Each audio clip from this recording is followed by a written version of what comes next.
one of the most damaging practices that many parents instill, but they do not know that. You see that sometimes when a parent, a mother and a father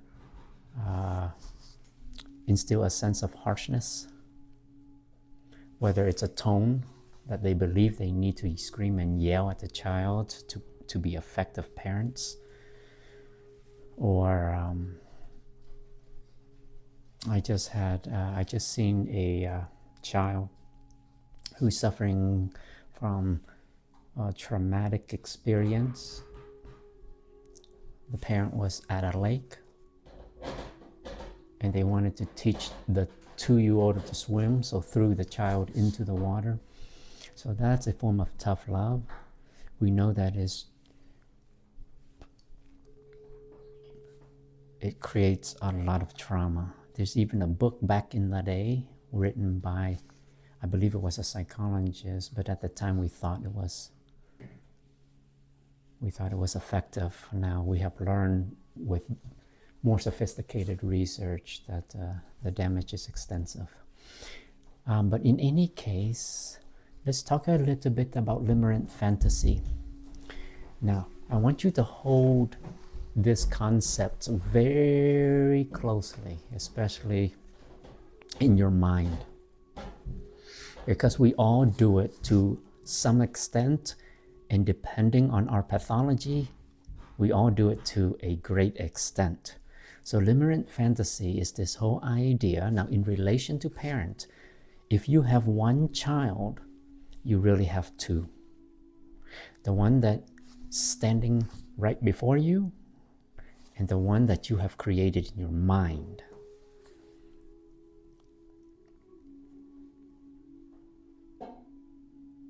So the one that you have created in your mind is the very child that is actually standing before you, but you have created an amalgam of rules and expectations which you place on the child. You see authoritarian parents who tend to impose 10,000 rules on a child. Now, what is expected of the child is to obey these rules. So the parent who is speaking or who over-identifies with the child in their mind will impose and project those rules onto the real child. So one of the things we tend to impose is respect. My child will learn respect. As a matter of fact, the child in their mind is very respectful. That's the fantasy. So because the child in my mind is expected to be respectful, i.e. the child that is standing before me, if that child is not demonstrating respect, I will punish that child because that child is not meeting my expectation, the child in my mind that I have. There is a problem with Limerent Fantasy. The child that stands or sits before you, the real child, doesn't know the rules you have invented in your head. They don't know how to play the game.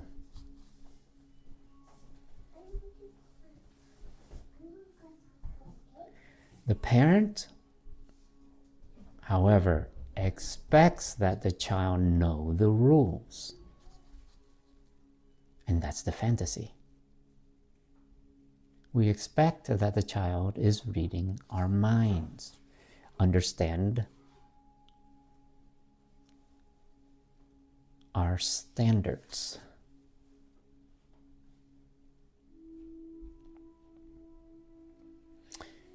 When we are engaged in Limerent Fantasy, we are immersed in a kind of illusory thinking bordering delusion.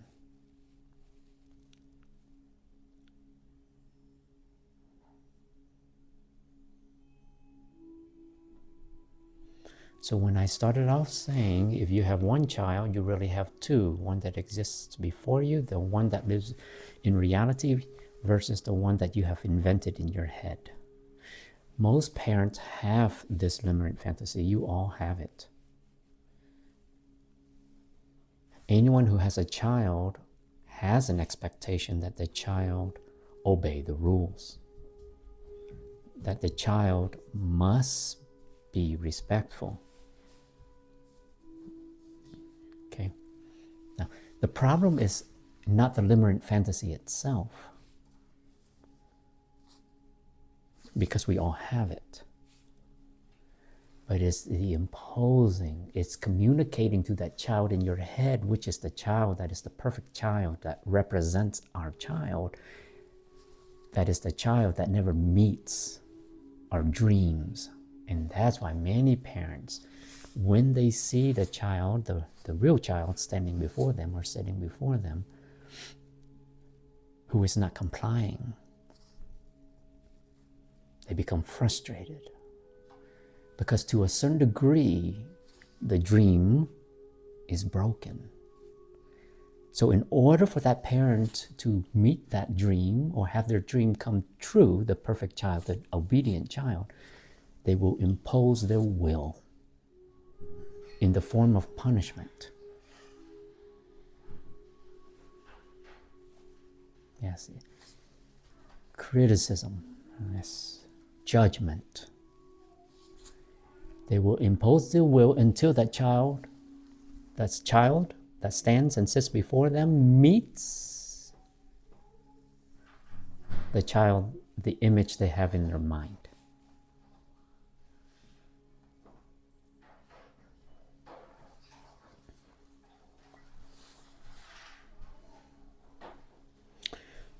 So, what makes limerent fantasy dangerous is not the fantasy itself. It is the desire to fulfill that fantasy through the real child.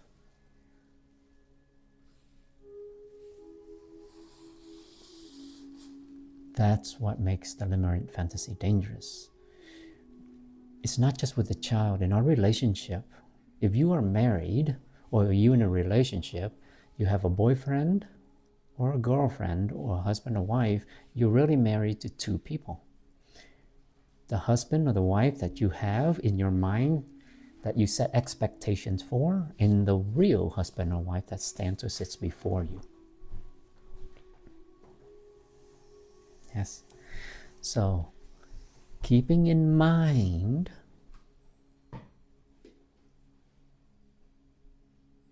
that when you're engaging with people or you notice other people engaging with you, recognize that they may be engaged in a limerent fantasy.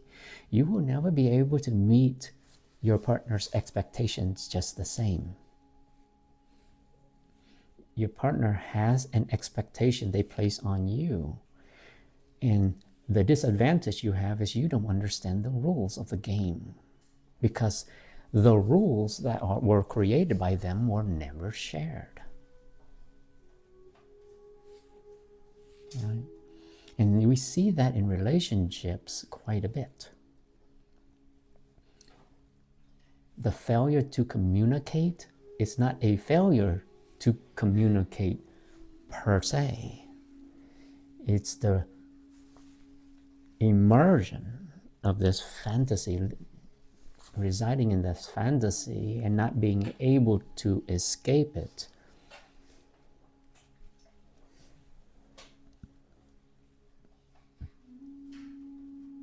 that leads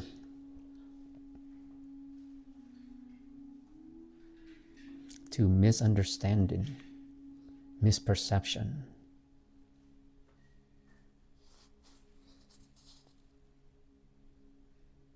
So, in the context of the grove, we will all have expectations we place on the kids here.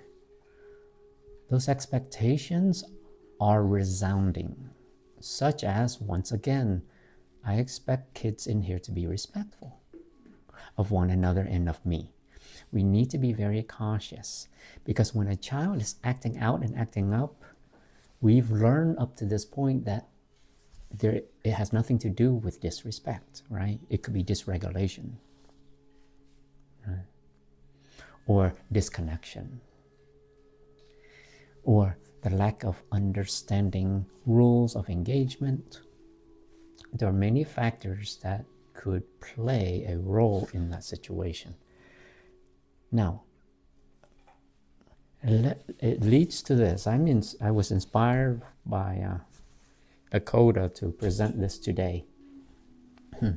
There's a concept that explains why the child doesn't attend to the tasks we ask of them. For instance, I need for you to tie your shoes. We need to get to school. We need to get going. We're going to run late.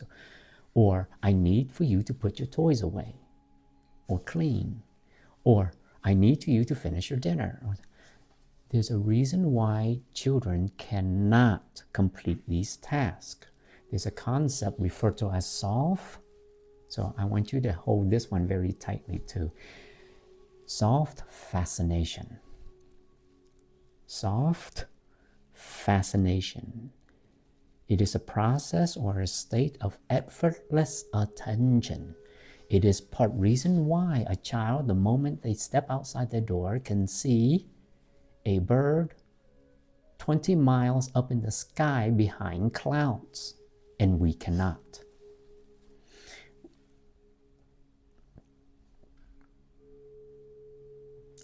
We engage in what's called hard attention. Hard attention is necessary to help the individual focus on a certain task. When you're driving a car, you are engaged in hard attention. You have to focus, right? Now, if you are a parent, you will learn very quickly that children are not yet able, at least entirely, to engage in hard attention. They are engaged in soft fascination, effortless attention. Again, this is when their mind wanders off and they're intensely focused, not on the task, but on the moment. Okay? The mind is wandering, again, not on the task, tying the shoe, but on the moment. This is a rather remarkable ability. The built to practice or employ soft fascination in an attempt to help them learn. That's why many kids learn so quickly. So if you're finding yourself telling the child for a second, fifth, and 10th time to put on their shoes, they're not being disrespectful or disobedient or lazy. They're engaged in soft attention or fascination, effortless attention.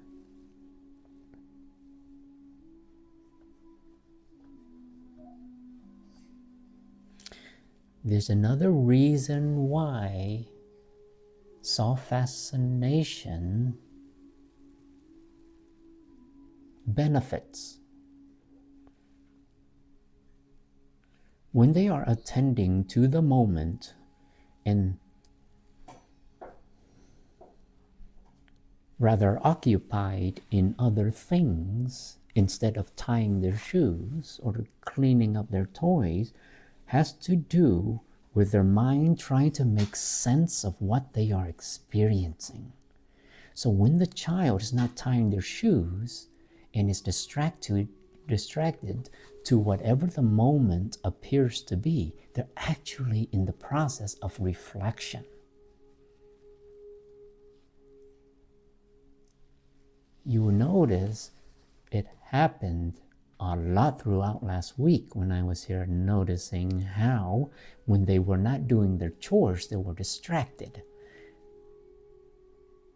This is not the classical sense, distraction, not the classical sense as we define it to be. They are engaged in self-fascination. So it appears that they're distracted and are not doing their chores. So for me, and obviously they would have to do their chores, for me to get them to engage in hard attention, I'll give you an example. One of the kiddos was cleaning up the Wonder Lab. He seemed to be cleaning up, but from time to time, he stopped and engaged at a poster. Noticing this, I let him have his moment. And then I said, what can I do to help you in here? Okay. He turned around and said, hey, maybe the table?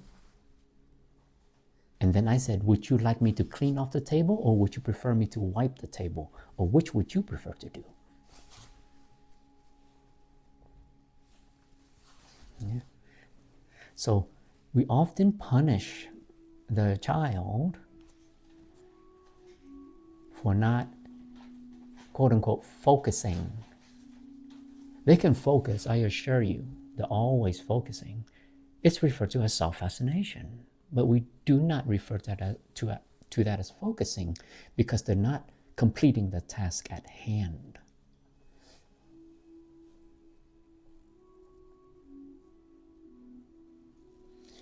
And one of the things that kills self-fascination or effortless awareness is when we punish the child for not putting on their shoes or not finishing their dinner. I mean, because they did not finish their dinner, they don't get dessert. And they're constantly distracted at school, quote unquote, distracted.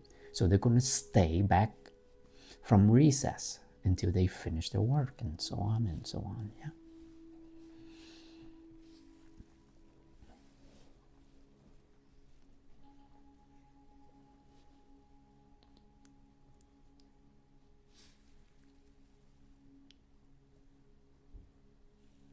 We have much to learn, yes, as people and parents, if not parents, as people. There are things happening within and without us that goes unnoticed. And we're reacting to these things and responding to these things very inappropriately.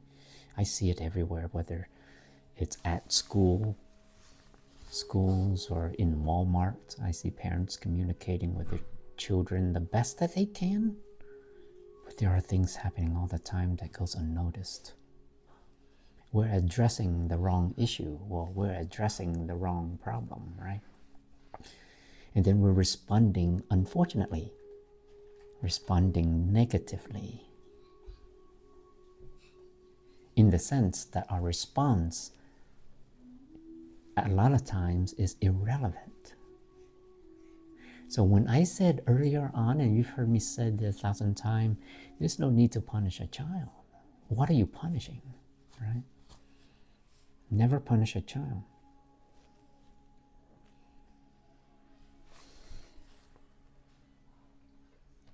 And that's for my own child. I have never punished my child. And he has done many things that would be deemed inappropriate, like cut curtains, cut the plants in the home, all the leaves off, standing erect as a naked stalk on the wall, coloring, yeah. Coming in with mud on the floor without any consideration or respect. No. Self-fascination.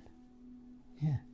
The child is not engaged in hard attention in the moment. Yeah. He or she will.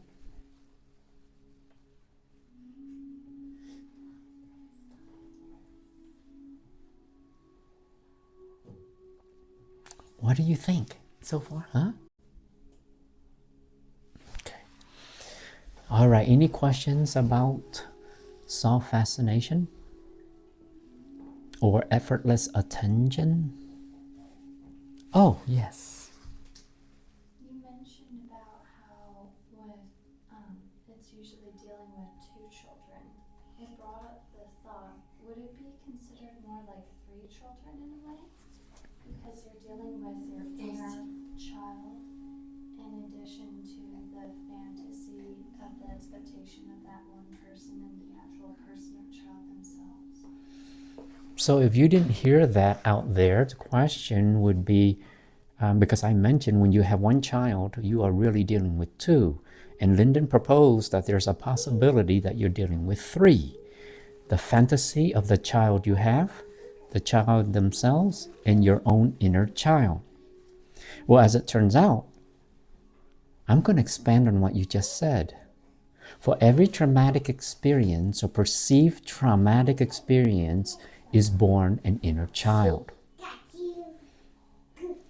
So it is very likely, let's say that if you have experienced 10 traumatic events or perceived traumatic events, you have given birth to 10 inner childs.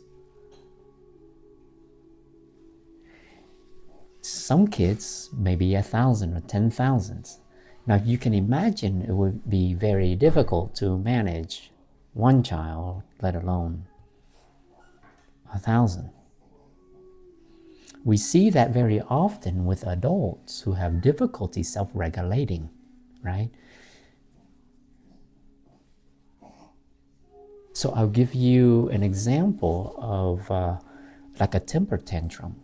We should only see temper tantrums with kids below the age of 3. If a child's demonstrating temper tantrums at 3 and above, something is gravely wrong. Something is gravely wrong. Now, I may be inclined to be forgiving.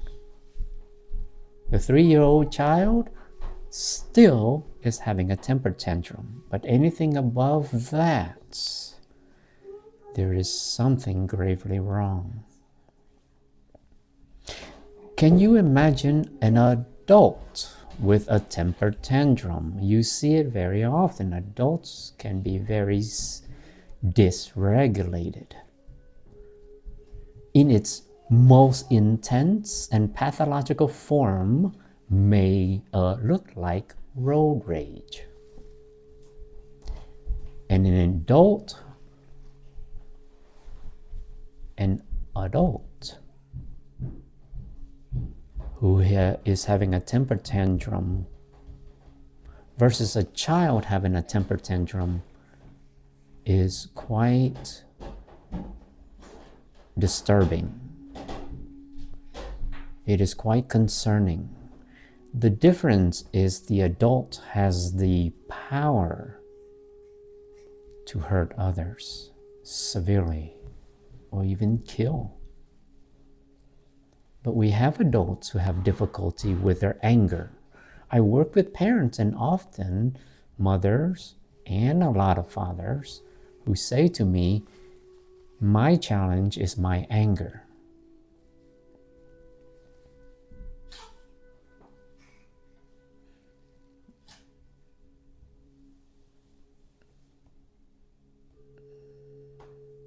So to a great degree, we all are children. Have you ever regressed to the point where you're frustrated, agitated? And here's the difference also.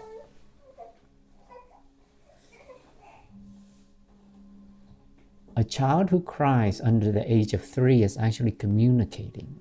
Those are the words. With every gaga, goo goo, wah, is a word uttered. She or he is telling us something. It is our job to try to figure out. But not just an infant, but a child of 3, 5, 10, 18. Yeah? Okay. So, I'm going to throw out some expressions, and then I'm going to give you a concept to describe what they mean. Okay? You're going to hear some version of this, whether it's in a child or adult.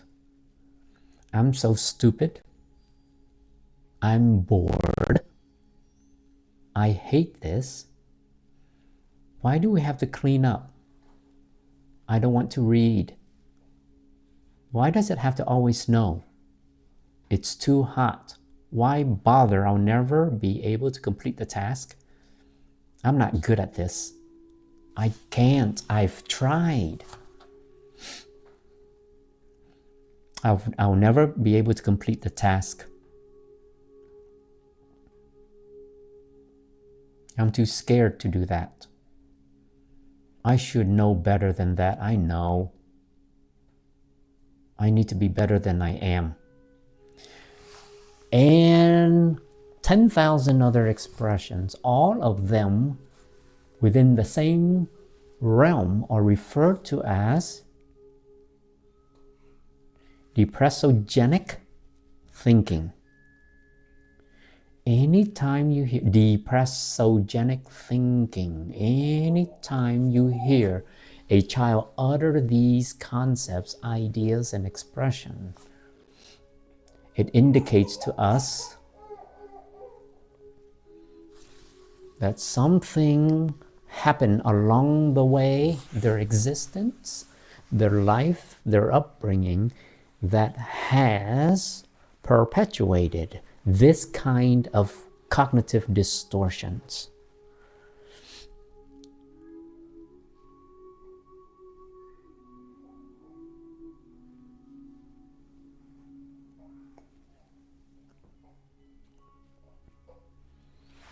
So when you hear kids routinely or habitually state these expressions, you're getting a glimpse into the negative thinking pattern of someone who is or potentially is becoming depressed. Okay. Or dysthymic, which is a lower form of depression. Okay. And just because I say these expressions out loud doesn't mean they actually have depression. Otherwise, I would refer to them as clinical depression. But these are referred to as depressogenic thinking. The potential to become depressed. We're going to hear that in here from time to time. Some of these negative aspirations, some of these negative ideas, utterance.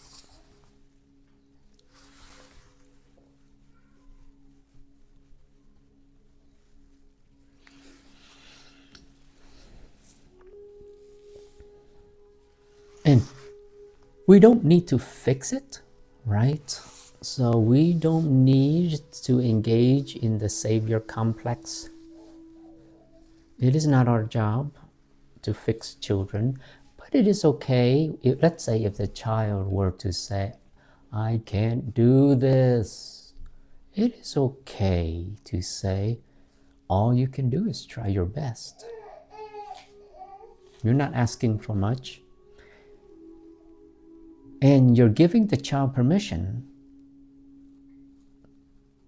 to not ask for much either.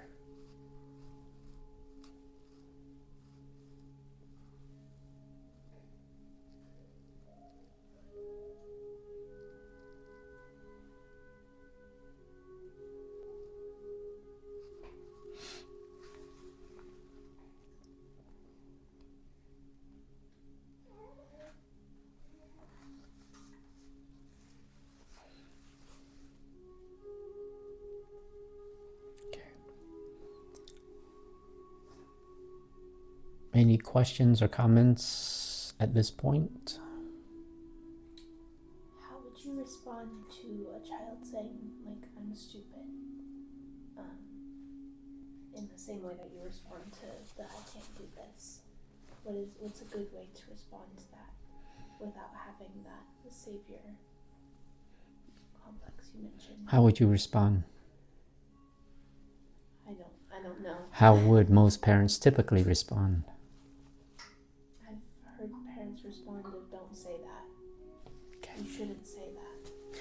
So the question is, how do you respond to a child who says that they're stupid? For those who didn't hear that question.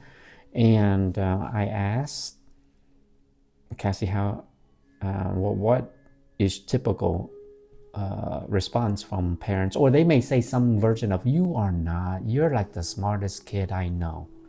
Please don't say that. If they feel they're stupid, go with it.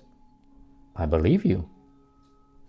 No, don't do that. But what I mean is just go with it in the sense that you don't want to deny or contradict what they're saying, because in the moment, you're going to put yourself at a disadvantage.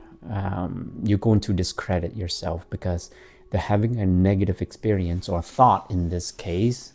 And if you try to correct them, they know you're just saying that to make them feel better. Right? So we know that when kids are experiencing, and in a sense, I wasn't kidding when I said, go with it and say, yes, you are indeed. My response often would be, especially in the office, when kids do say that to me in relation to school, because often when I ask them, how are you feeling about school? It's some versions, I don't want to go to school, and eventually it leads to, because I'm dumb anyways. Get them to think, shift their thinking first by starting with a simple question. What makes you stupid?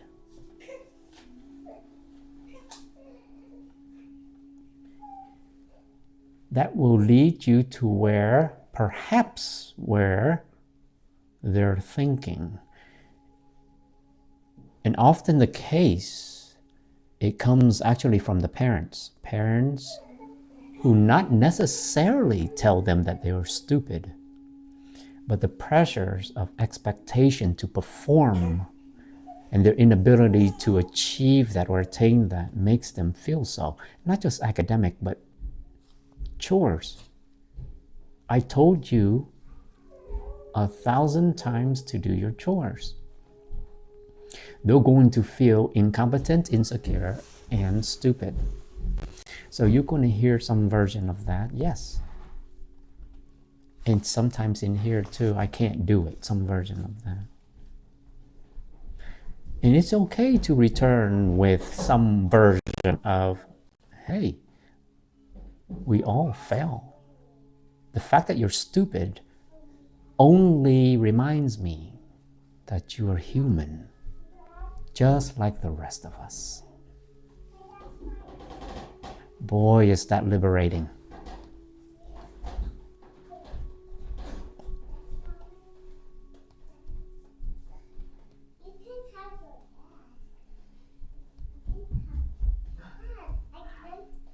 In the end, that is what they want more than anything, to feel, right? When we do things and say things referring to them as stupid, they feel less than human. So when they state those things and they want to connect with you, they're just wanting to feel more human. Weird to think that a child wants to feel more human. You would think that we are setting up a context of contentment that helps foster the feeling of belonging. But kids don't feel that they belong, even in their family system sometimes. And that's why you see kids, by the time they're 15, they're spending 75% of their time with friends, or alone rather, not even with friends, alone. By the time they're 18, 90% of the time, they are not spending time with their family or parents. Now, part of it, you may want to make an argument that, well, by that time, they are independent. They're striving for independence. No. You can make that argument all you like, but the fact that they don't want to spend time with you 90% of the time, by the time you reach 18, should be a red flag.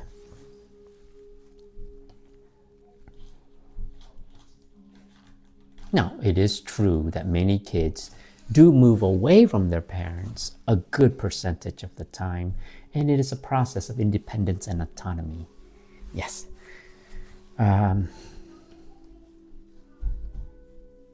However, we can compound the issue sometimes when we are judgmental. Okay? Other questions or comments I can help you with?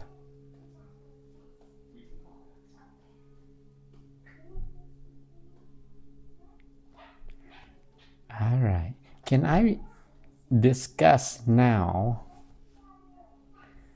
this whole notion, just as a reminder, time out. We do not use time outs. But instead, what do we use? Time in. Yes. We apologize on behalf of psychotherapists and psychologists. I apologize to you. Once upon a time, we recommended time out and we train parents how to use time out. We made a mistake. Children are not built to withdraw or isolate. As they are built to want connection. So when a child is perceived as doing wrong, it becomes an opportunity for us to time in, to collaborate and communicate.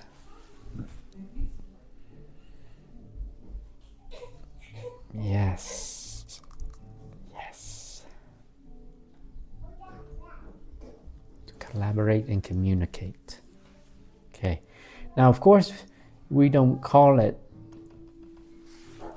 Oh. So you feel like you're struggling with a child and the child says something to you like, Dr. Tran, you're being mean, or your tone is loud. I do give you permission, and I give myself permission to put myself in timeout. Or as I refer to as time away, right? So the parents can actually use time out or time away for themselves.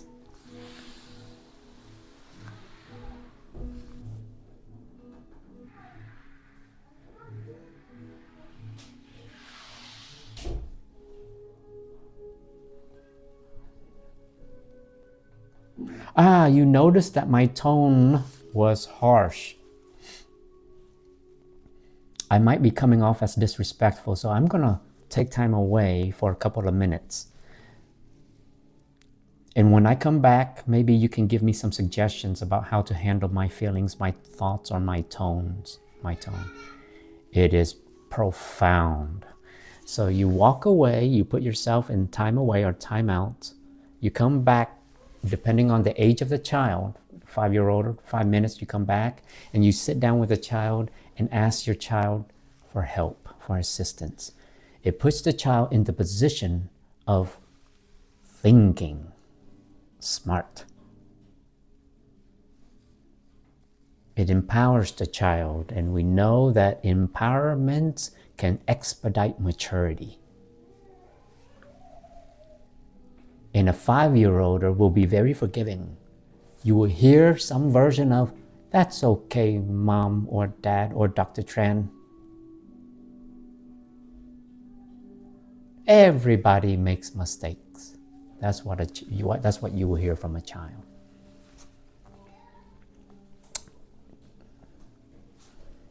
Okay. Time away, I think, is very a good quality time where you can spend with yourself and reflect on your actions and behaviors. Right?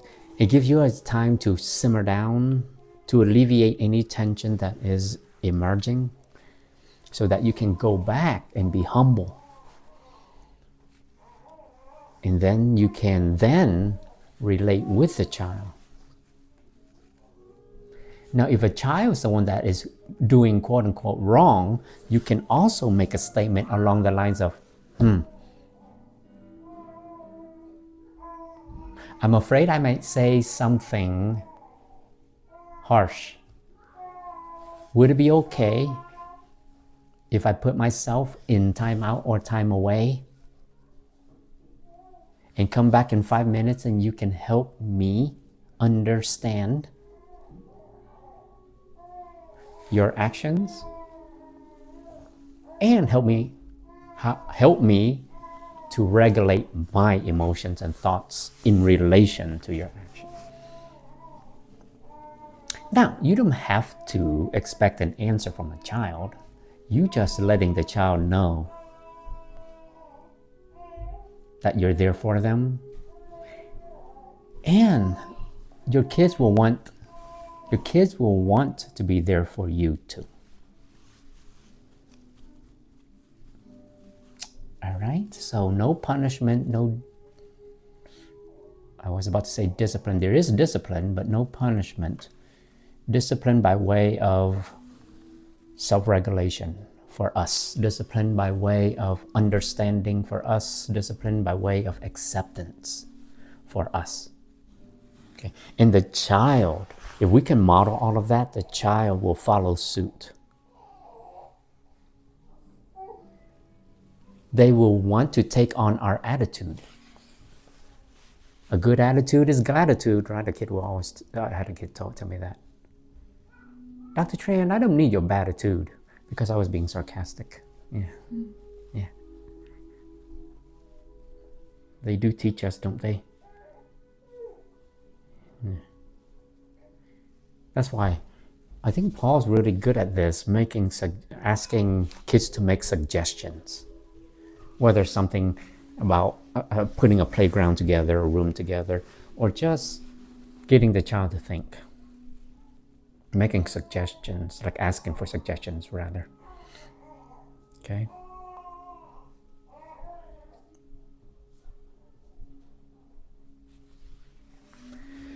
And finally, quality time is best defined by your ability to listen.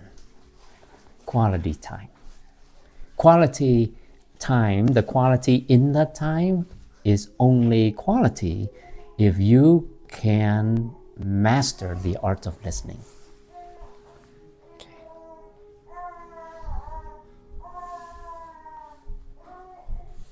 So it doesn't have to always be doing, right? Like fixing anything. Sometimes a child just wants to be heard and felt and seen. And that's how the bonds strengthen, when we can listen. You hear that? Listen. Every action, every behavior is communication, okay? Any questions or comments regarding what I said there? How do you feel about time in, or rather time away for yourself instead of time out for the child? I think it's good because it teaches them that it's okay to not react immediately. It's okay to remove yourself from a situation that you feel like you don't have a grasp on. And teaches that for later in life when they learn self-regulating. So Cassie said that it's good for the child to learn self-regulation. So in short, that is in fact what you're demonstrating. Yes, when I'm walking away from the child or putting myself in time out or time away, I'm showing and demonstrating what self-regulation looks like. Even though it is the child who was the one that threw the toy across the room out of anger, right? I don't focus on the toy. It has nothing to do with the toy because every action is communicating, right? So parents make the mistake of making the toy appear more important than the child's feelings.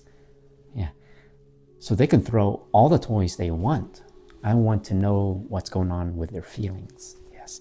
So I put myself in timeout instead of the child, demonstrating to the child what self-regulation looked like. Yeah, and then I may go back and then discuss what he or she was feeling. And he or she may not know. We're not trying to force an answer. I think a lot of parents wait for an answer. There is no answer that would be satisfactory. Right? Throwing a toy across the room is inappropriate. So there's nothing that will be satisfactory. They will attempt to fix the child regardless of what the answer is. Yeah. Okay. All right. Any other questions or comments, little Kate? No? Okay. I think that's a good thing to keep in mind. I remember there was an article even like when you're with a kid and you're not sure what to do, just being there present and listening. There's really nothing you have to remember to say. Keep it simple. You need not say anything at all, and all that you're saying is what you're doing in the present. So if you're listening, that is saying a lot. Yeah, so we don't think of listening as a form of communication, and the individuals we know that have a more sophisticated sense of communication are the one who are highly skilled at listening, not speaking. Highly skilled at listening.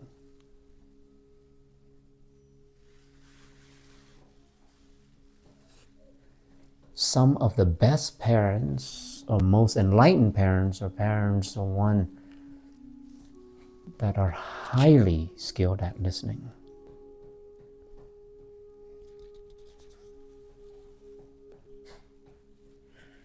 Implying that they go beyond the selfish need to want their child a particular way. In their practice of listening, it is an attempt to try to understand, comprehend the child. Any other questions or comments?